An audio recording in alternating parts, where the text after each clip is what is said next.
17 years ago, 60 Minutes first examined the so-called French paradox, which suggested that the French, despite a high-fat diet and high consumption of wine, had a remarkably low incidence of heart disease compared with Americans. Most researchers agreed that there was something in the wine that offered protection. And a few years later, even the highly cautious federal dietary guidelines say that moderate consumption of red wine can be beneficial.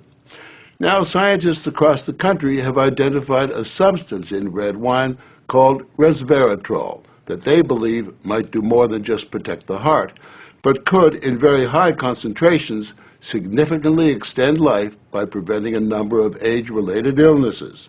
If they're right, we all may soon be taking a pill that could give us an extra decade or two of healthy old age. If the promise holds true, I think this has the chance to change healthcare. Dr. Christoph Westphal says we all may soon be taking a drug that just might beat the clock, a simple pill that could delay the inevitable. Our goal is to prevent and forestall many of the diseases that strike us as we reach 50, 60, and 70, all with one pill. What you're suggesting is there's some kind of rejuvenation drug that turns a 70-year-old into a 35-year-old. That might be pretty hard to do, but I think if we're on a train heading one direction, we can slow down that train. I think we can slow down these genes that control the aging process. That quest to put death on hold began in 2003 when Westphal met David Sinclair, a biochemist at Harvard, who was studying the genetic components of aging. 5 years ago, I met David, and he had shown that you could extend lifespan in yeast. That's pretty exciting. Now, if you happen to be a yeast, it's very exciting. Yeasts are one thing, human beings are more complicated. So Sinclair focused on a gene present in almost all life forms, the sirtuin gene. It's normally inactive, but when it is active, Sinclair believes it triggers a survival mechanism that extends life. Convinced that something in nature could activate that gene, Sinclair randomly tested thousands of compounds. And bingo, he got a hit, resveratrol. When I Googled this resveratrol, I was shocked to find that red wine was the top hit. Red wine is brimming with resveratrol. It's found in high concentration in the skin of the grape and seems to play a role in protecting it from invading bacteria and fungi. Were you aware of the research into red wine that it offered certain health benefits? Oh, sure. I mean, that's why I almost fell off my chair when the link was made, and I thought that this was a potential explanation for the benefits of red wine. Convinced they were on the verge of a major scientific breakthrough, Sinclair and Westphal launched Certris, a Cambridge, Massachusetts research company. They, along with a handful of other cutting-edge biotech companies, are developing resveratrol-based drugs that they believe zero in on the longevity gene.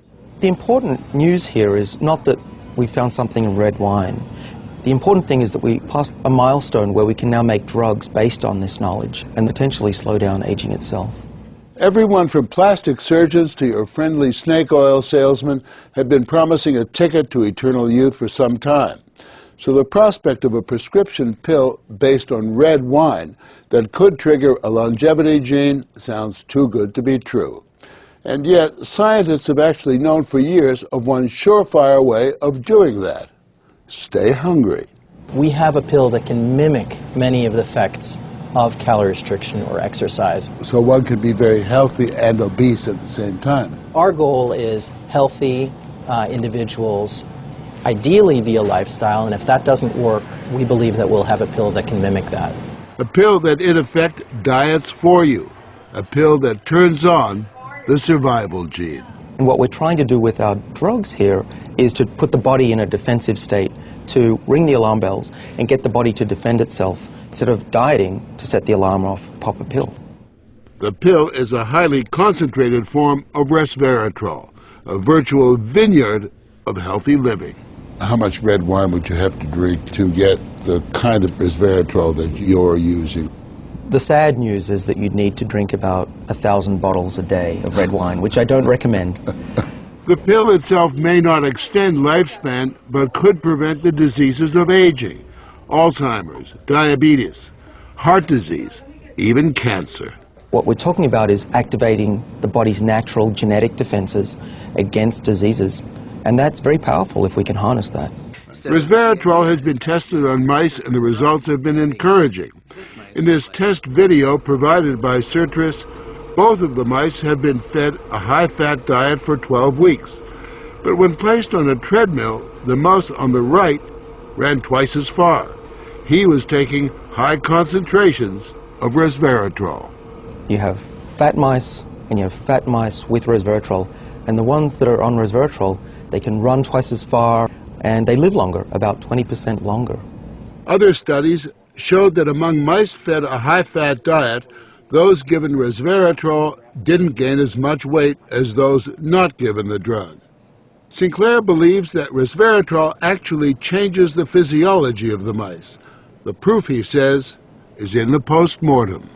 Their organs looked pristine, youthful, fat-free, and their physiology was just like they were dieting, but they were fat. Convinced they were on the right path, they fast-tracked the drug into human trials on people with untreated diabetes, and the results were impressive. It significantly lowered glucose and insulin levels without the patients changing their diet or taking any other drugs. Originally, our hope was that you'd be able to prevent diseases of aging. What we ended up seeing is actually you could therapeutically intervene in patients who have diseases of aging, and that was unexpected. Yeah, the diabetic patients have high blood sugar and the molecules bring it down. That's treatment, that's not prevention. Sertris is now developing what they say is a much more potent synthetic version of resveratrol that will also soon go into human trials, this time on cancer patients. I keep on thinking, you know, what used to seem like it was science fiction, I actually believe the biology is right, and if we're right, this may be the most important thing that we're going to do in our lives. Possibly, but it is important to remember that 9 out of 10 drugs that look good in mice ultimately fail in human trials.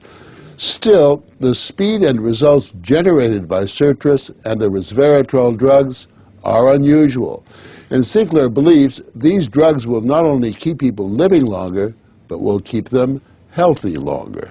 What we're talking about is potentially making a 90-year-old as healthy as a 60-year-old. A 90-year-old can play tennis and see their great-grandkids graduate from college. People will live active, healthy lives and then die quietly in their sleep, and that's really the aim here with these medicines. Are we on the edge of maintaining active lives into our hundreds, for example? Well, we've certainly passed a corner in terms of the science, and someone's going to achieve it, and if it's not us, it's going to be someone else. But the question that most of us want answered is, when do we get this pill? I would say 5 years, to be conservative, that this will happen within our lifetimes. I'm fairly certain about that. One measure of the potential of this research, Dr. Sinclair and Dr. Westfall's little startup company was recently bought by the pharmaceutical giant GlaxoSmithKline for almost $750 million.